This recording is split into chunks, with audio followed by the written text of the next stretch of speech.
Our wetlands are in such sad shape.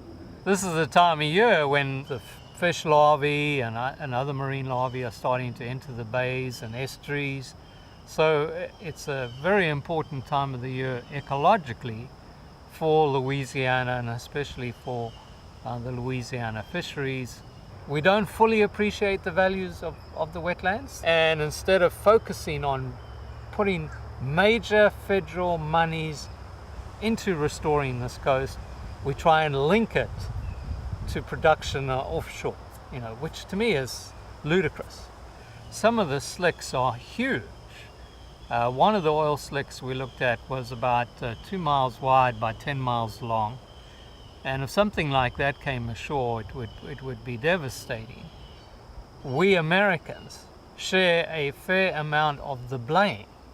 If we could suddenly change it so that we all had solar panels on our houses and use solar heating and so on, we would reduce the demand for this oil, and then it would become uneconomical to go into these deep waters, and we could eliminate some of these problems. But I don't think that's going to happen.